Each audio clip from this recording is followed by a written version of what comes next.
사회자께서 제가 어제 실수한 걸 가지고 지금 미리 알려주는 것 같아요. 다시는 실수하지 말라고. 감사합니다. 자, 오늘 업무 보고 첫 순서는 글로벌 외교안보 강국의 도약을 이끌어가는 외교부, 통일부, 국방부, 본부입니다. 지금은 국제질서의 격변기입니다. 그렇기 때문에 책임과 역할이 더욱 막중해진 부처들이 바로 이 4개 부처라고 생각됩니다. 우리 대한민국의 대도약 그리고 지속적인 성장, 거기다 국민들의 더 나은 삶을 위해서는 한반도의 평화와 안정이 가장 중요합니다. 우리가 가끔씩은 매우 중요한 문제인 안보 문제를 잊어버리는 경우가 많습니다. 너무 중요하기 때문에 잊어버리는 거죠. 그러나 평화가 깨졌을 때 어떤 상황이 벌어지는지를 우리는 이미 가까운 과거에 경험했습니다. 그뿐만이 아니라 이 평화가 아니라 적대적 대결이 이 사회, 이 한반도를 지배할 때 어떤 상황이 벌어지는지는 가장 최근에 또 경험했습니다. 평화와 안정은 아무리 강조해도 지나치지 않습니다. 모든 것의 기초가 바로 평화와 안정이다라고 생각됩니다. 전에 우리 통일부 장관께서 말씀하셨던 건데 평화가 밥이죠. 평화가 곧 경제입니다. 그런데 또 한 가지 중요한 게 있어요. 이 4개 부처와 관계된 얘기인데 이 두 가지 영역이 워낙 중요하다 보니까 정치적 논쟁의 주제가 되는 경우가 많아요.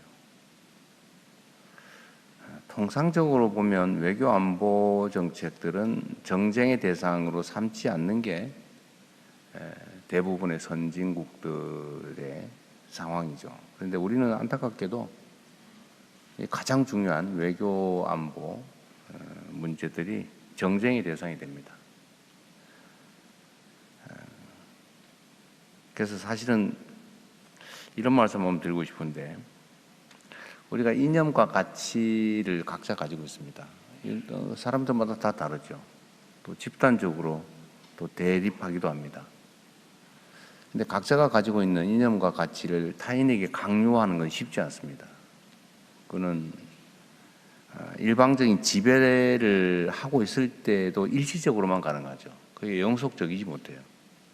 타인의 이념과 가치, 이상들을 이제 억제시키고 나의 이상과 가치, 이념을 관철해내겠다고 마음먹으면 필연적으로 대결하고 반드시 또 충돌을 야기하게 됩니다. 근데 저는 그런 생각을 합니다. 이게 각자가 가진 이념과 가치를 당연히 잃지 말아야 되겠죠. 비전이나 목표로 가지고 있기도 합니다. 그런데 자신이 가진 이념과 가치를 실현하는 방법은 요란하게 주장하고 상대에게 삿대질하면서 압박을 할 때 내 이념과 가치, 지향이 실현될 수 있을까? 뭐 잠깐은 될지 모르죠. 필연적으로 반발을 부릅니다. 나의 이념과 가치, 지향을 실현하는 길은 최대한 상대를 설득하는 거예요. 저항을 최소화하고 양보하기도 하면서 상대가 수용하게 하는 것. 물론 뭐 적대적인 상대를 설득하고 수용하게 하는 건 쉽지는 않아요.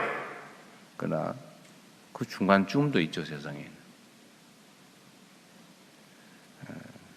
그래서 주장하고 실현하는 것은 좀 다르다. 근데 이게 그 한 공동체의 운명을 책임지고 있을 때와 또 반대쪽에 있을 때 또 달라요. 반대쪽에 있을 때는 책임이 크지 않기 때문에 결국 주장할 수밖에 없기도 하고 또 주장하는 게 유효하죠.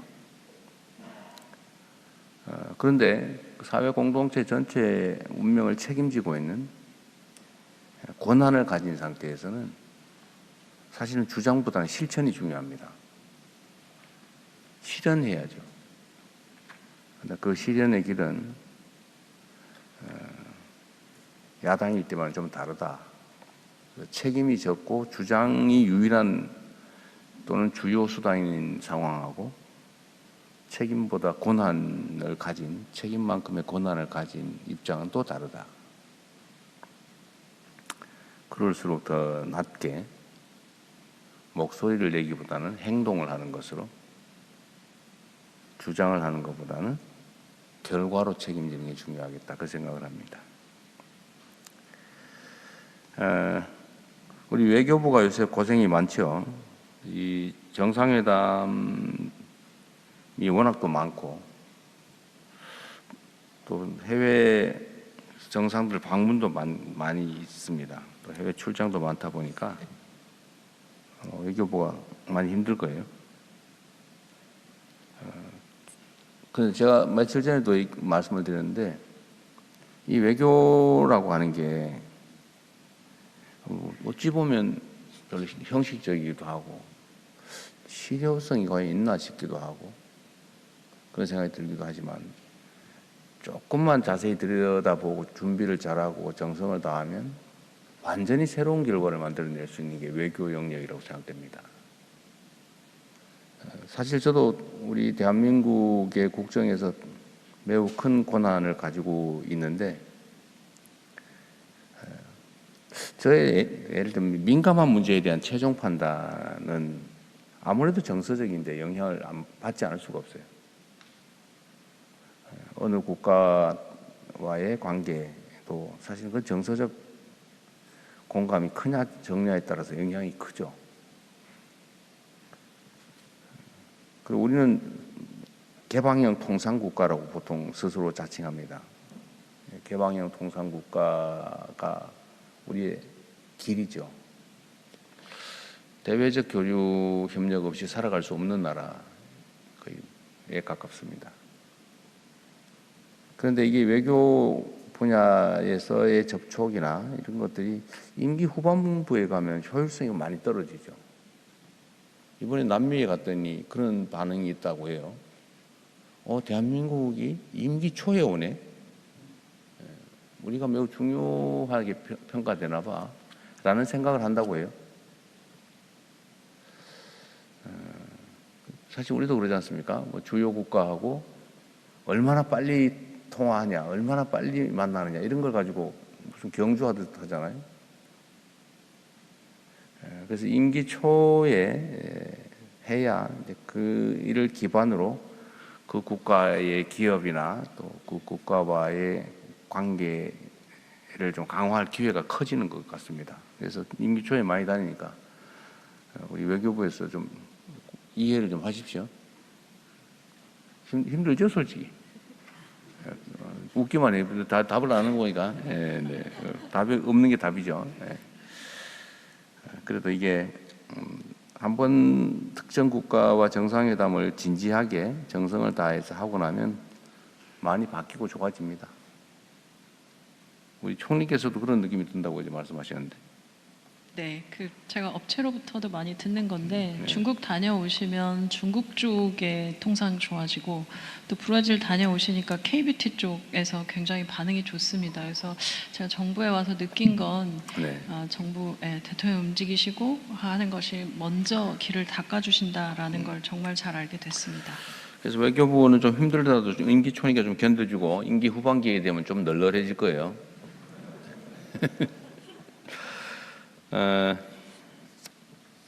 그리고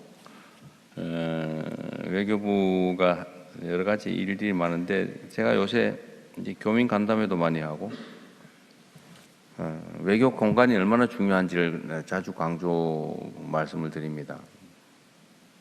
과거도 열심히 했겠지만 지금은 우리가 이제 대외 진출의 핵심은 저는 일단 첫째로는 문화라고 생각돼요. 대한민국에 대한 평가가 완전히 바뀌고 있는데, 그 정말 한 달 전, 두 달 전이 다릅니다. 평가나 기대가 정말 높아지고 있는 걸 느끼는데, 제일 크게 영향을 미치는 건 역시 문화인 것 같아요. 제가 보기에는 대한민국의 특강점이라면 문화적 평가가 매우 높아졌다는 점 하나, 또는 첨단 기술 산업에서 또 인정받는 것, 또 예를 들면 뭐 그 중에 하나가 또 방위 산업 같은 거겠죠. 우리가 이제 남북이 휴전 중인 수십 년, 70년 이상 휴전 중인 이 상황이 오히려 이제 기회 요인이 되고 있는 측면이죠. 방위 산업. 또 하나 이런 게 있는데, 민주주의라는 측면에서도 너무 역동적이고 모범적이어서 또 주목받는 게 있습니다. 여러 가지 측면에서 우리가 주목을 받는데, 그 중심에 사실 제외 공간들이 있는 것 같아요. 제외 공간의 중심은 역시 외교부겠죠. 대사관, 영사관, 총영사관 이런데, 여기가 지금까지도 많은 역할을 해왔지만 하여튼 문화 진출, 기업 진출에 교두보가 되어야 된다. 그리고 그 역할에서 교민들 역할이 또 매우 중요해요. 우리 교민들의 역할이. 근데 교민들은 지금까지 어찌 보면은 버려졌다 이런 생각을 하는 경향이 좀 있었던 것 같습니다. 우리는 관리 대상이다 이런 생각을 하고 있어서 막 불만이, 모국에 대한 걱정은 태산 같은데 접촉선은 없고, 그 유일한 접촉선이라고 할 영사관, 총영사관, 대사관 이런 데가 그렇게 친절한 나의 안방같이 느껴지지는 않았던 거죠. 근데 요즘 많이 바뀌고 있죠. 그래서 교민들을 존중하고, 또 교민들이 숫자가 엄청나지 않습니까? 또 동포들 제외 국민 합치면 700만에서 750만 뭐 이렇게 얘기하고 있는데, 제외 국민만 한 200만 명 넘죠. 투표권을 가진. 그러니까 엄청난 숫자입니다. 그래서 이 역량을 잘 활용하면 좋겠다는 생각이 들어요. 그래서 제외 공간의 역할을 좀 강화하고 또 책임감도 좀 더 가지면 좋겠다는 생각이 듭니다. 그리고 통일부는 요새 힘들죠. 메아리 없는 함성 지르는 느낌 같을 거예요, 아마. 그런데 어떡하겠어요? 예를 들면 뭐 반응도 없고, 뭐 가끔씩은 안 좋은 반응도 생기긴 하지만, 어쨌든 우리가 결코 떨어질 수 없는 불가피한 뭐 이웃이라고 하기도 그렇고, 하여튼 뭐 그런 옆에 있는 거 아닙니까?